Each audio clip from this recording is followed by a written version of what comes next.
Welcome to the Vision Podcast. My name is Misha, and today I'm here with Professor Gary Laderman. I'm really glad to have you here today, Professor. Great So, to be here. Thanks. thank you. Yes, so death, religion, and drugs, three main topics that you teach at Emory University. And all three of these subjects I find to be pretty charged and often even controversial subjects. So, can you please tell us what drove you to study these subjects? What drove me? I'm not sure exactly. There's probably some deep psychological reasons why I'm drawn to these topics, but I think they're not unique to me. I think we're all drawn to these kinds of topics that we often don't get a chance to really explore and think about in a more scholarly or academic light. And so when I started studying religion way back when as an undergraduate, um, and then on into graduate school, it just seemed like certain topics were, as you said, were supercharged and were where the religious action is. So, the first topic that I've really focused a lot of my career on is death. And particularly, a couple of those early books looked at really how people treated the corpse. So, for many, a kind of topic that you don't want to really pursue at all. But for, it seems like many others, one that really can draw you in. And again, once you're beyond the more kind of emotional or some kind of instinctual uh, kind of repulsion to the idea of the corpse, and you start thinking about, it in a more intellectual light, it opens up a whole window into history, culture, and so on. And I think all those topics do. Um, and I'll finish up. I mean, and I'll say, starting with death, the other topics just sort of came into view as I started teaching more and kind of, engaging with undergraduates over the course of 30 years, and can tell that, certain subjects really, got them thinking, provoked them, including, as you said, things like drugs, sexuality, and so on. Yeah, definitely. I mean, death is just one of those topics that is just omnipresent throughout our lives and culture. And, we see it all the time, like movies, books, social media, yet it almost like has like a fictional feel about it because we don't really get to experience it in real life very often. Well, thankfully, and we all know we're gonna die and stuff like that, but it's almost like a distant idea. So I really like this idea of like actually, bringing this topic into the light and talking about kind of the elephant in the room that, we're all gonna die one day. Yeah, extremely, yeah, important just to have that recognition. But then, also to, as you said, talk about the ways in which death is omnipresent, is so pervasive in our culture, whether it's deep in our psychological thoughts or, listening to music or thinking about films. And that's kind of where my interest is. It's more in the social, cultural aspects of how we live with death. And then particularly how death, really um, demands religious responses. Hmm. That's part of what I find so interesting is death initiates all kinds of religious activity and religious ways of thinking, um, as I think kind of a universal human uh, condition that is a part of our mortal nature. Yeah, yeah, definitely. I mean, I was actually talking to a professor from Yale called, his name is John Allen Grimm, and he studies the bridge between religion and ecology. And he was making a big statement about how one of the some of the most interesting topics right now to study are all between like the bridges of these big subjects, and death and religion and drugs actually have very interesting overlaps that we like don't often like think about in this manner. So I have a kind of huge question now. So how would you say death shapes our lives, and how do different cultures behave differently, having different attitudes to death? So obviously, there's like Vikings with their idea of Valhalla being like more open to go to battle or something like that. Like how is something similar pervasive through our lives? Hmm. That is a huge question. And let me just back up and say I agree with what that other professor was saying, um, which is certainly it's where the action is in religious studies. Or I think that's where the action is. Not everyone would agree with me, but thinking at those intersections Yeah. of, religious life and some of these, major questions, existential realities, whether it's about the natural world, our environment, or where I tend to focus, you think about the body, Mm, as the real source for all this religious activity and religious concern. So thinking about suffering, thinking about sexuality, thinking about drugs in our body, you know, um, these areas really, I think, light up aspects of our religious lives that sometimes are very explicit and you can see in a kind of direct light, and other times are much more subtle and implicit, difficult to really see with the naked eye, so to speak. Um, so that's general things. mm, Yeah, I don't know how, we live with death today and how does death shape us is, it's a big question. And I don't think there's one simple way to answer it. Um,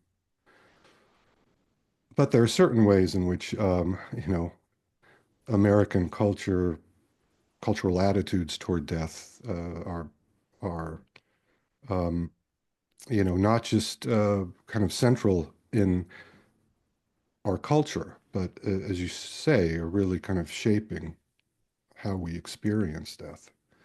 So I could go on and on. I mean, a couple things to think about in terms of death in our lives are the two sort of major institutions that I've tried to write about and think about as they relate to death in our bodies, right? That are parallel historically in terms of their emergence and dominance in American society, um, dating around the early part of the 20th century. Um, so the early 1900s.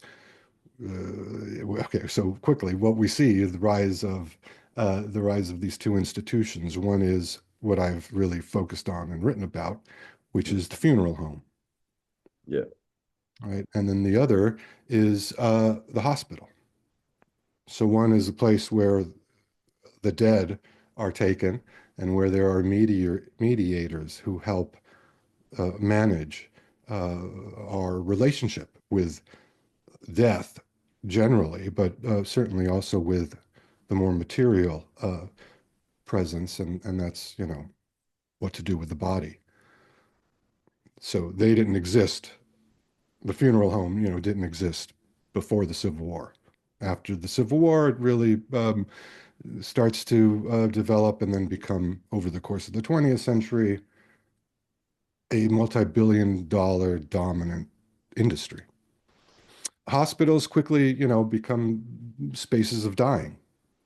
So it's where the transition from life to death happens. And there too, you have mediators who keep the living relations at bay, outside of the hospital room, but who have the expertise and special knowledge to fight death Mhm. with everything they can But ultimately, as you mentioned earlier, um, that's a losing battle Mm-hmm. ultimately. Um, but still, again, hospitals in this modern sense didn't really exist before the 20th century. So in both of those cases, I think they have shaped the way we, live with death and what we think about death. Mm-hmm. In terms of thinking about the authority of science, in terms of how we define death, and how we um, seek to, as I said, make sense of death. Funeral directors, create a whole new language for us to process the meaning of death. They uh, early on really help promote the idea of grief therapy um, in ways that merge sort of psychological therapeutic language with more religious spiritual language, which can we see prevalent in terms of how many people um, think is the natural way to deal with death. So it's been interesting to see how those institutions have really made an impact and an impression on American culture and our consciousness about how we live with death and how we think about responding to it. Yeah, it's a very interesting perspective take on it, like kind of coming from the institutions to see how uh, death impacts us and how we're kind of conditioned to look at it.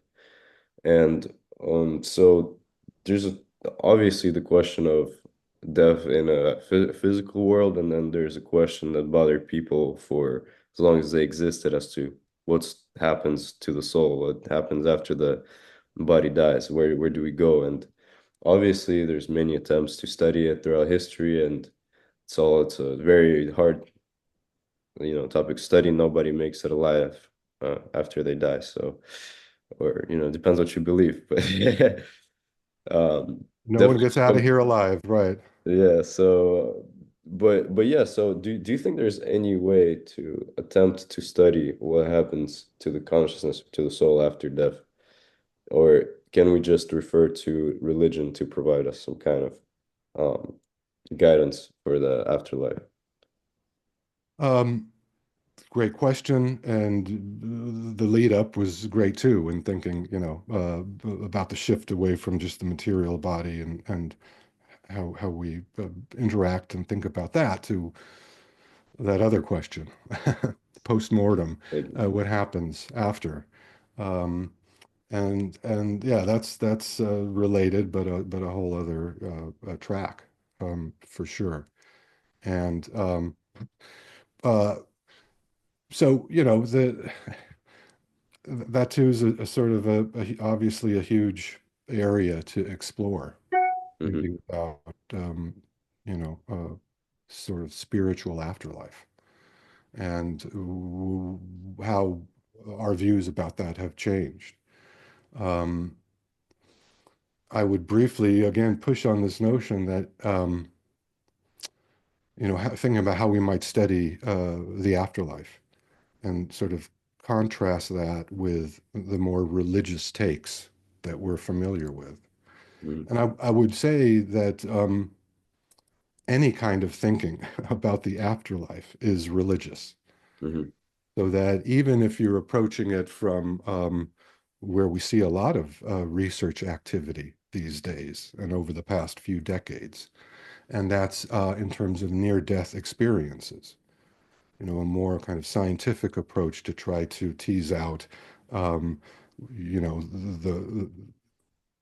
the experiences of people who are temporarily identified or seen as dead, but who come back to life.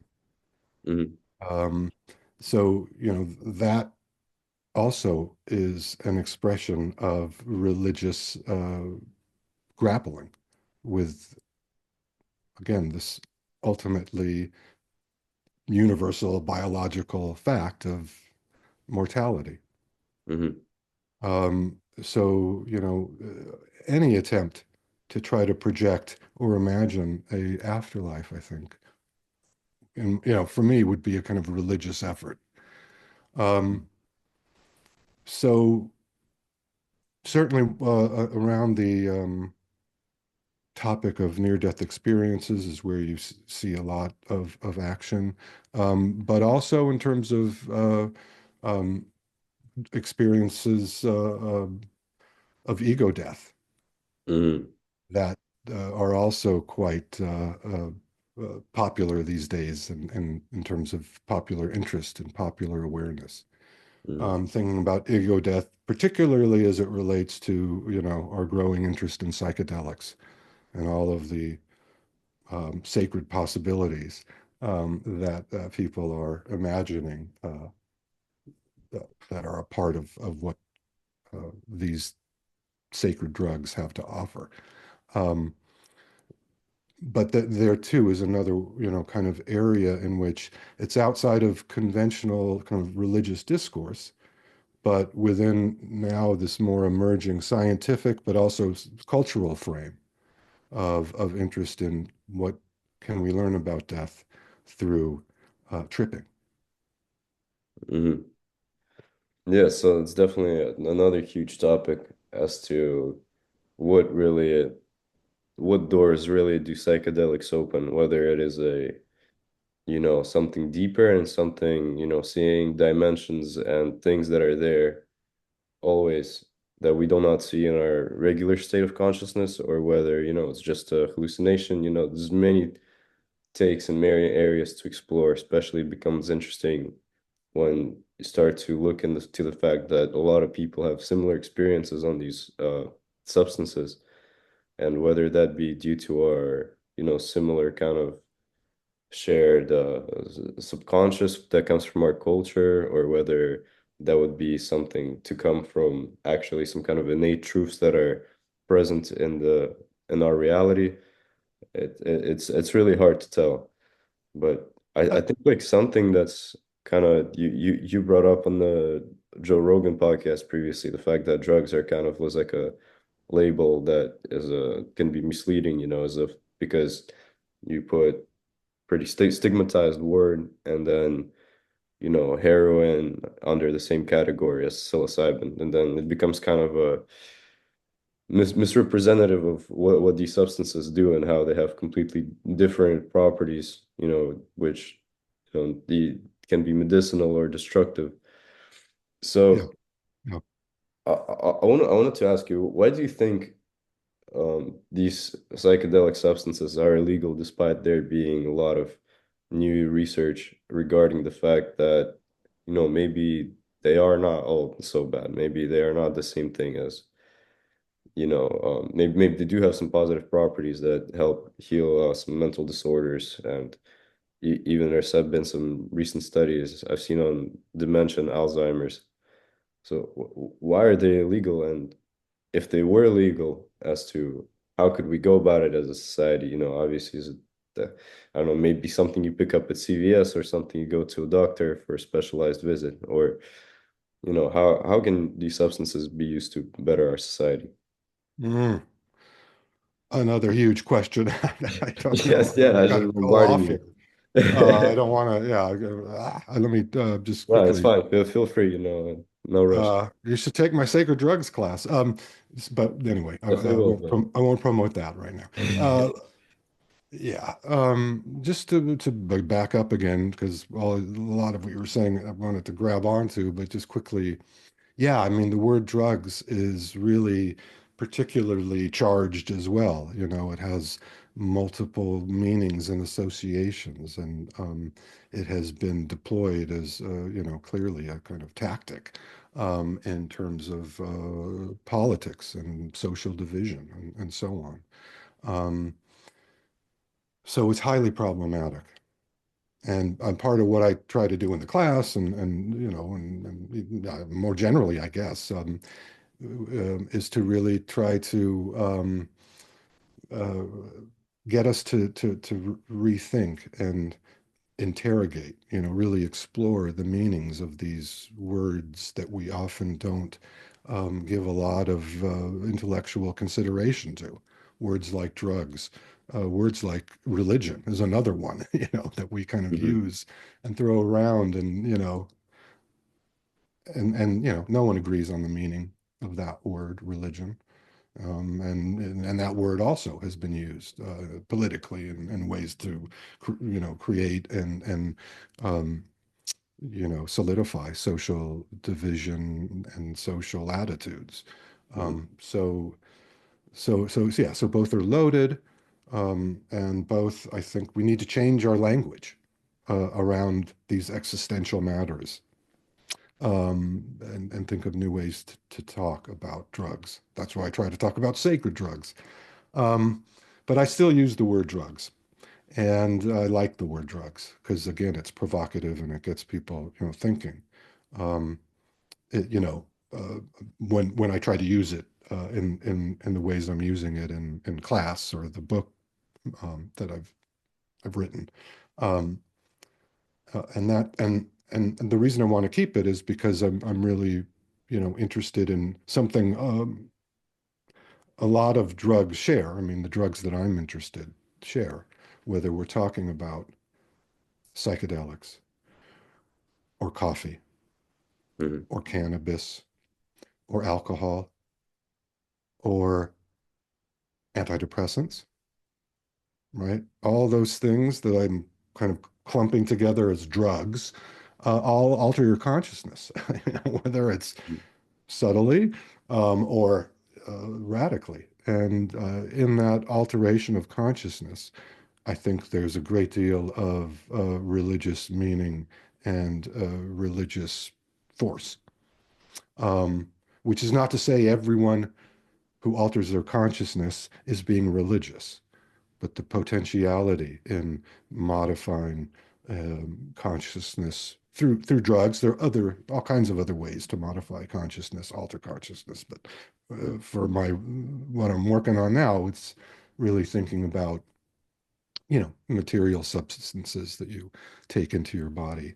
Um, so drugs, kind of double-edged, but again, hopefully get by using it and thinking about its relationship to religion, will get people to talk and kind of think about how that word gets used. Hmm. But whatever, you had another question Yeah. about yeah, legal, drugs and particularly psychedelics and why they're not legal, given all of this scientific promise that seems to be in so much research. And again, I have to try to contain myself to try not to go off too far, but and too much. But quickly, first of all, I am suspicious of all of the miracle drug talk that's associated with psychedelics. There is a interesting and long history in the history of medicine of drugs that come on the scene and are proclaimed to be, the greatest healing medicine available for people, and that can really transform your life.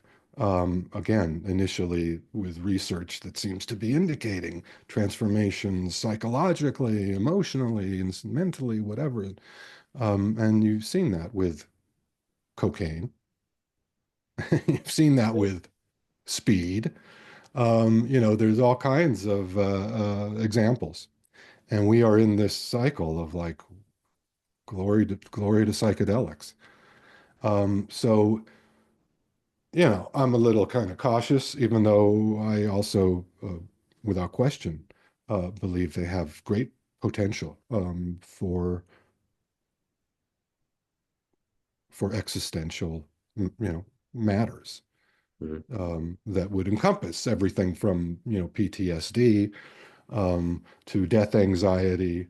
To other kinds of, as you said, Alzheimer's, maybe sort of bodily illnesses and distresses, but that also existentially can be enhancing, can be enchanting, can be whether you are mentally, physically ill or not, can be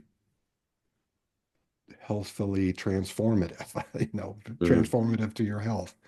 Um, so I think, psychedelics, it's probably a good idea to pull back a little bit and kind of think about, uh, um, not just their medical potential, their therapeutic potential that comes out and is so prominent in the coverage of psychedelics today. That to me is just, obviously sort of one area, but to pull back from that and talk about sort of the cultural and religious significance of psychedelics that aren't just about, you know, 21st century America and, our modern struggles and problems, but Hmm. that are found throughout human history, that are a part of human evolution in all kinds of different cultural settings, where, we understand that they serve multiple purposes, including these spiritual kind of religious purposes in these different cultures. So anyway, I think, there's so much to explore around psychedelics, and we are in a moment in which, the place of drugs in our lives, I think, is going to really become even more kind of central and much more of a public recognized reality. And psychedelics is helping initiate this kind of new consciousness around around the possibility of drugs, I think. Yeah, I think that's definitely something we see happening with some with more like recreational drugs such as cannabis right now that is getting more common for it to be just distributed through some kind of means to people legally now. But on the other hand, yeah, you're right. You're definitely right in the fact that there's no such thing as miracle drugs. There's always something new that we find out about it as time goes on. So yeah, very interesting how it happened with all these drugs, like cocaine being put into like common beverages, stuff like that. And Mhm. I think definitely will in some form happen to psychedelics.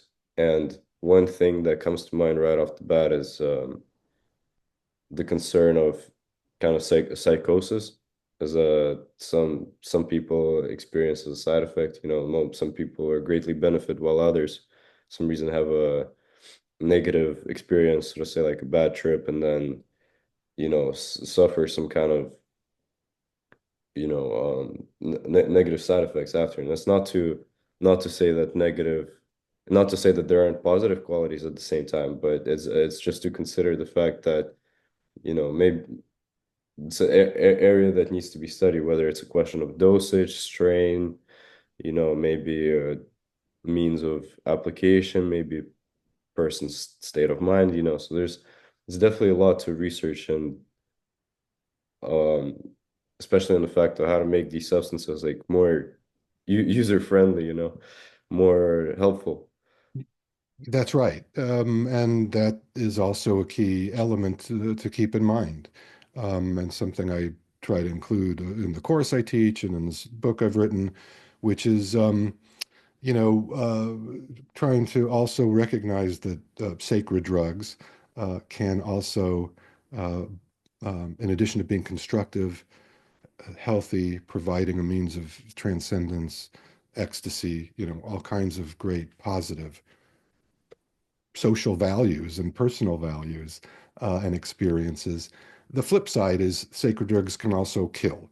They can also destroy people's lives. They can also lead into all kinds of dangerous behaviors. There's no questions Mhm. about that possibility. Um, and so to understand both that, the sacred can be both positive and negative, both constructive and destructive. Mhm. And I think that is evident again throughout human history.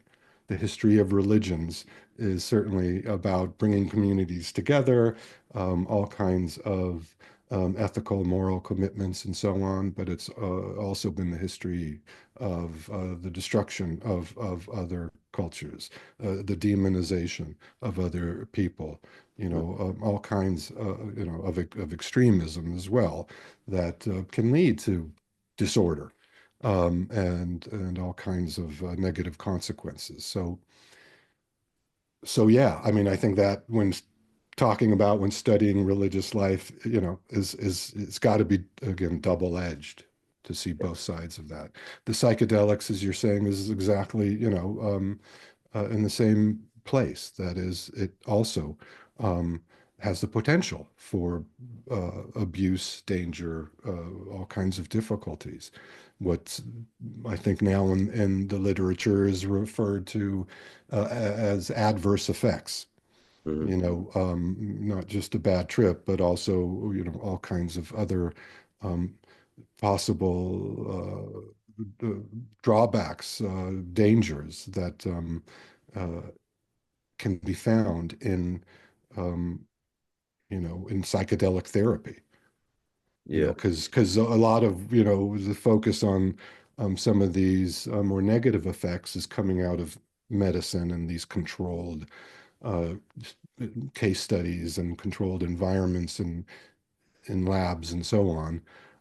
But out in the real world, you don't have that kind of focused Exactly. attention where, there are all kinds of other, um, and similar uh, dangers that lurk in relation to psychoactive substances. Yeah, yeah, definitely. In a way, it is a double-edged sword. I mean, kind of quoting Spider-Man, great power comes great responsibility. So, Hey, there we go. Popular culture is, where we so can really learn some lessons.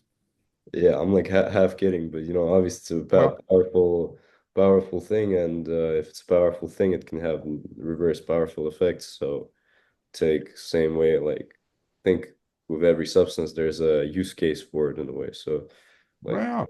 take And still, the most dangerous substance around is alcohol, yeah, where, that we don't, it's just, that's again part of the contradiction, hypocrisy, craziness of our relationship with drugs. Yeah, exactly. Because we will definitely talk about the psychosis side effects of psychedelics, but we will not mention, how the alcoholism problem and worldwide, where, you can go right now, buy a bunch of weed, smoke it all. I mean, you won't feel good, but you won't die, You buy a bottle of vodka, you drink it, you will die. There are differences, as you say. I mean, these for sure along a spectrum in Not terms not of not that I'm bodily advocating for impact. one or the other, but it's definitely like just to add to the discourse the fact that this each substance has its drawbacks for sure, and it has its use cases. Same way fentanyl can be really useful for someone who's like a as a form of helping someone in intense pain, like suffering from after an accident or something like that. But it can also be something that, sparks addiction or kills kids when it's laced into fake pills or something like that. So it's a interesting thing, definitely a double-edged sword. It's just the thing about psychedelics is we do not, well, with fentanyl, something like that, it's kind of more clear as to like what makes it dangerous and what makes it safe in the setting. With psychedelics, it's kind of there's so many factors that come into play that seems to be very hard to study, at least for me. I mean, I'm no expert, but from the side, it's a especially when it's something that is not medically controlled. How people do it, where they do it, where it's coming from. You never know. So it's a very interesting subject for sure. Agree. And we're just sort of at the tip of the iceberg. It's in many ways, in this psychedelic renaissance that we're in the midst of. I also wanted to talk about religion. So obviously, all of the subjects we're touching on are kind of, walking around the subject of religion. And so religion is something that served as a core of culture and ethics for pretty much as long as humanity existed, or at least so we can assume, like even finding more and more signs of religious activity in Neanderthals, like religious burial, where they would bury people with flowers or, you know, even some signs in cave paintings and stuff like that. You know, it's really like expanding of our understanding of how deeply rooted in human nature religion really is. And well, for thousands of years, you know, defining religion seemed as simple as saying Christianity, Hinduism. You could kind of understand what you were dealing with, what kind of belief system. Now in US, like according to some of the recent population surveys, 53% of the US population identify as non-religious. So, and I would dare to assume that the numbers of people who don't actively practice their religion might even be higher. So, obviously, humanity still finds a way to find meaning in this world. So, what would you say now fills that gap of religion in a growingly non-religious society? Another great question, and researched, so that's fantastic too. Um, but I will just yeah kind of cut to the chase and say I kind of disagree Hmm. that we're just as religious. Even with that statistic you noted about the so-called nuns, N-O-N-E-S, the people who claim no religious affiliation. Within that, there's, I think, a great deal of religious activity Yeah. and religious sensibilities. So a couple quick things, and again, this is just, where I'm coming from, take it or leave it, but it's not just out of the blue. I've been studying this topic for a while. So the basic notion is, as I said earlier, I think we're all religious. Can't escape it. It's because we die. Yeah. It's because we need community. It's because we seek to understand the true nature of our identity. It's because we seek experiences of ecstasy or euphoria. It's because we also have enemies and, create others, differentiate one group from another. I think these are built into, to put it in a silly way, but these are built into our DNA. We can't escape being religious.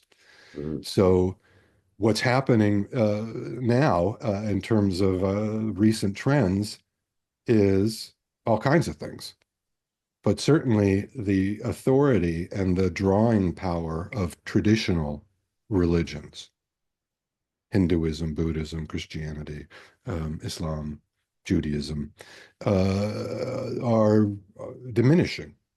Mhm. And people are finding other ways to direct and to generate religious sensibilities that are meaningful and meaning making in people's lives.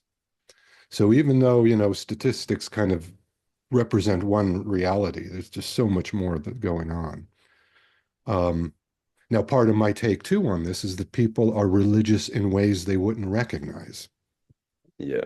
So that can really, piss people off because what I'm saying basically is atheists are religious, even though they might not acknowledge it or admit it or accept that notion. I mean, but Important take. Yeah. that's okay. Um, but that's part of what I do in religious studies is to really think about the ways in which the sacred um, appears in different cultures, and that no, those notions of what is sacred is again tied into these existential questions about the big questions that I've mentioned a few times. So people are getting their religious juices from Kendrick Lamar at halftime. You Exactly. know, pe No, I totally agree. people are getting, their spiritual sustenance from binge watching, Netflix series. Mhm. Um, people are maintaining the order of the cosmos by taking their antidepressant every morning, the ritual. So, you know, re religious life, spiritual life is thriving, I think, in America today. But it's not, you know, not so, it's not expressed in those familiar settings, in those familiar ways. Um, but I'll just end by saying, I think, well, I think across generations, there, you know, people recognize this and understand that religious life is much more than whether someone believes in God. Right. And so younger people, undergraduates, but also the baby, you know, baby boomers, there's within all those generations, I think, a kind of pushing away of the traditional forms of religion and finding, you know, other means to satisfy and again to sort of generate religious life. Yeah. That is actually something like exactly what I wanted to address, like this exact subject, is because I don't know, I personally have a pretty like similar take on it, which is that a atheism is a bit of a scam in a way because it tricks people into thinking that they do not have a certain this religious compass, but in reality, we're going to be same way as a Christian or as a Muslim. You're like the servant of God. You become a servant of other things that take that place. Would it be like, the new Jordans or something like that? So it always finds you find a way to create your meaning, and it's kind of an absurd way to think about it. Um, but I think there's something that unites all these religions. There's definitely some kind of core factor that is now they reunited all previous religions, but is now like kind of shape shifting, where there was a deity or deities or a central fit like a single central figure. Now it's very, it's hard to define, and that's what I find really fascinating about modern, so to say, like popular religion. So Me too. This is why I love my job. You know, it's just I'm totally you know, fascinated by, you know, religious life. And you say the sort of changes that have taken place. I mean, my training is more as a historian and thinking historically, you know, there was more of a you know, kind of general consensus around, you know, what religion was and where you could find it and so on. And I think that general consensus, as you said, is diminished if not completely destroyed. And the variety of religious experiences and religious cultures uh, that are thriving in America today is again really fascinating, but also it speaks to the state of the world we're in and our own you know, sense of where to look to find meaning, to cope with the craziness, to maintain order in all the chaos, yeah, to find inspiration, you know, to find a purpose and so on. And as you said, that might come from a singular figure or the church or something or a sacred text. And now, I mean, for me, it's all popular culture. You know, it's this dispersal of all kinds of different expressions that you know, that really turn people spiritually on, you know. yeah. I even was finding that in myself, like growing up as just I'm American teenager here, like in Florida, Atlanta, stuff like that. I've been definitely like seeing myself uh, become very attached to these like musical artists and stuff like TV shows. And at one point, it kind of started hitting me because I felt like a dissonance inside myself, realizing that I don't really like agree with what these guys are saying, the kind of messages they're pushing. Yet it's almost being fed and served into my subconscious all the time, just because I'm kind of in the habit, I guess, in the environment where my friends listen to the same type of music, watch the same type of stuff.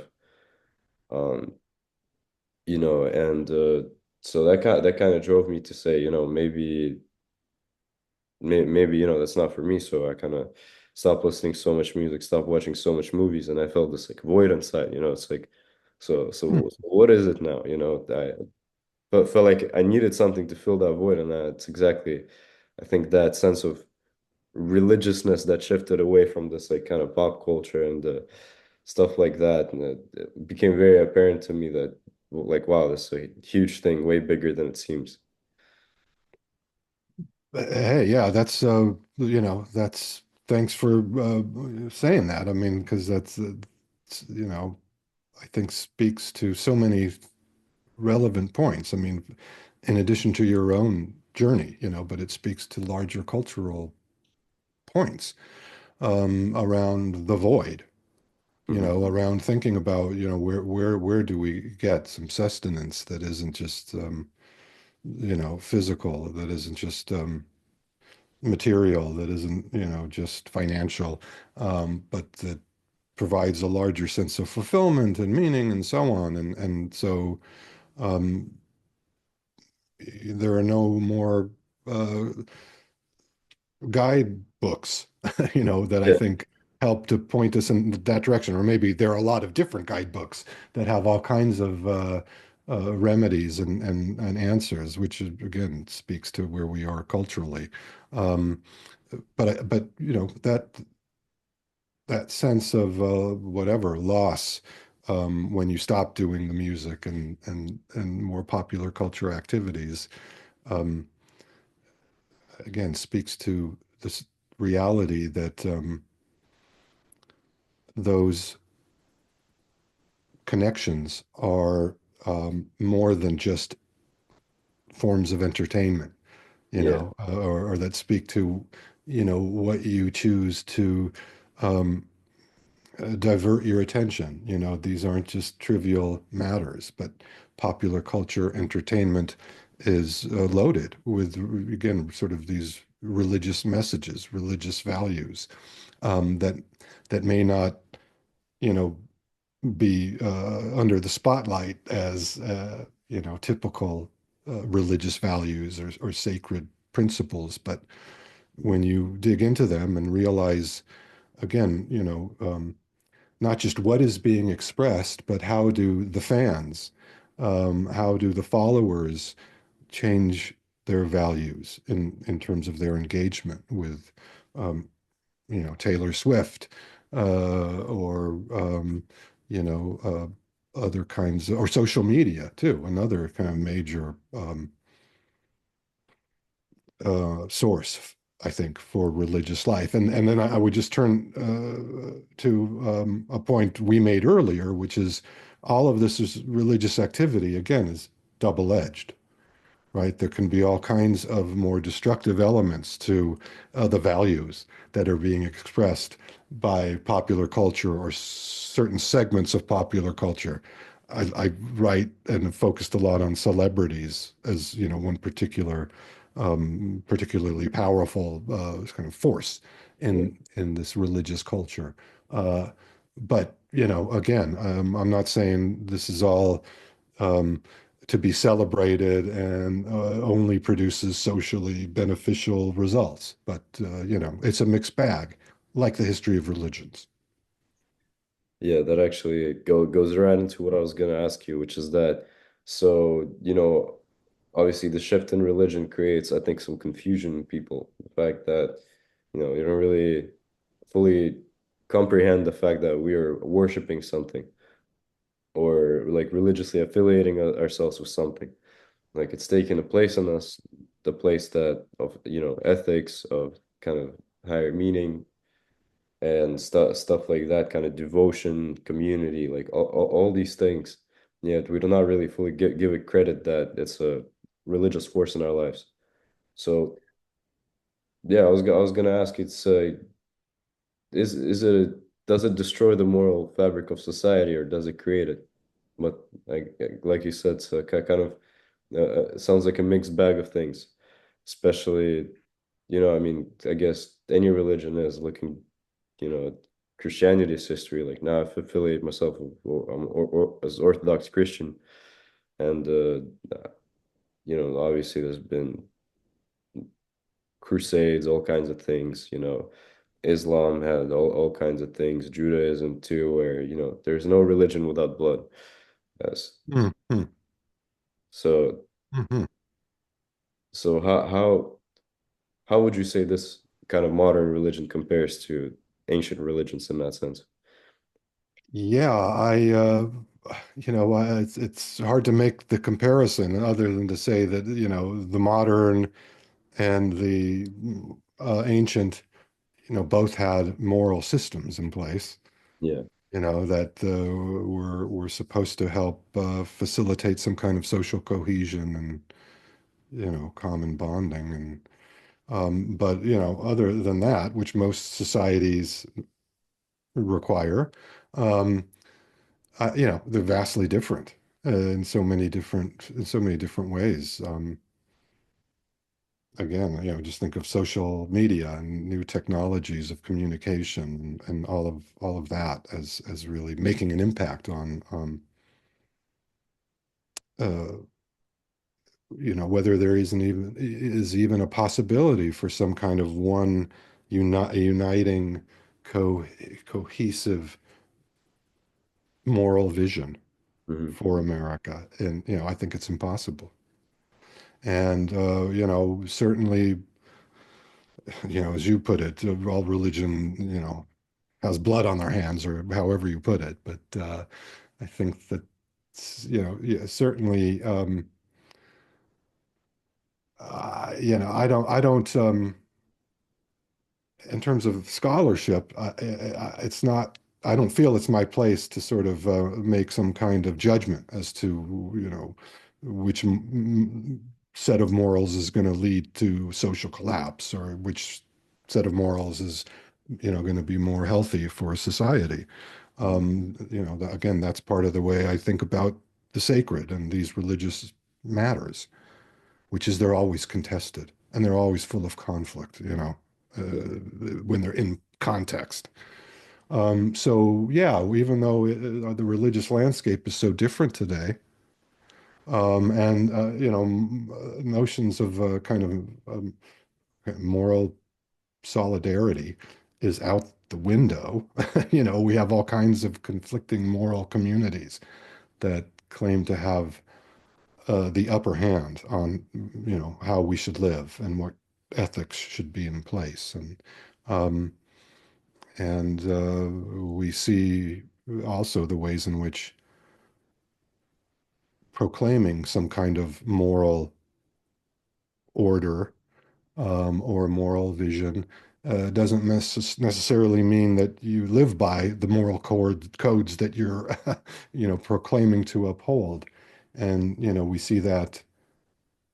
I mean, I think this is just fundamentally, basically, factually true. But certainly, you see that with Christianity, in America today, right? So, I don't think the moral salvation of our society is going to come from Christianity. I don't even know if there is the possibility for any kind of moral salvation. But still, I think the point is, um, these kinds of struggles over morality, how to live one's life, what kind of ethical standards should be in place for society, have always been in flux. And there's always been concern within societies that certain systems of ethics are going to be horrifically, destructive or run against um, the social order. And so I think what is happening in America today is typical Hmm. in many ways. So I don't want to privilege it as being sort of unique or exceptional in any way. It's just, I think this is an issue that's pretty common throughout history and pretty common around the globe. If you look at many, many different nations. For sure. Um, yeah, yeah. Go ahead. Oh yeah, no, I think it's very good. It's gonna be very interesting studying history for future generations. You know, looking at our religion, there's gonna be Taylor Swift fans. Yeah. Well, again, I think that may be more of an accurate way of representing the religious landscape, than just, thinking about, again, what percentage are Protestant, which what percentage are Baha'i faith, what Yeah. percentage are Jewish, and so on. There's Yeah. so much more religiously that's going on in American society that, again, is pretty vibrant and I think worth uh, surfacing and trying to grapple with in ways that push against the ideas that the only true religion is the religion that has a God or that practices in a house of worship or something. Mhm. Yeah, I think it's something very interesting about all these three topics between death, drugs, and religion is the fact that they're all rapidly changing and rapidly getting redefined in real life in real time. But at the same time, the kind of the science behind it is not catching up to it as much as like our social perception of it is not catching up, like as to redefining these things in the new way that they are appearing in our society. Excellent point. I completely agree with that. And um, I'm not sure how that will change into the future. I mean, in other words, like if social perceptions will catch up Mhm. with all of this incredible reshifting and reshuffling around how we experience death, how we relate to the drugs in our lives, and how we think about our religious lives. Yeah, there's a lot of madness. So, Agree 100%. And we got to live with and learn how to live with the madness. And my approach is just intellectual. I have to try to study it, analyze, kind of soak it up, and learn from the madness. yeah, it's very interesting talking to you, and I know I bombard you with some heavy questions, sometimes kind of controversial questions, but it's very interesting to learn from you. Hey, it was great. I mean, I'm so glad we had this conversation, and I learned from you as well. It was a great back and forth. So thank you. Thank you so much. Okay. Right. I hope you have a great rest of your day, and I get to your class next semester. Yeah. Okay. Good. Yeah. I hope to definitely hope to see you and say what is it? Next semester is religion and sexuality. So that's one I haven't taught in a while. Oh, more controversial topics. Gotta love You it. got it. Thank you. All right. See you, man.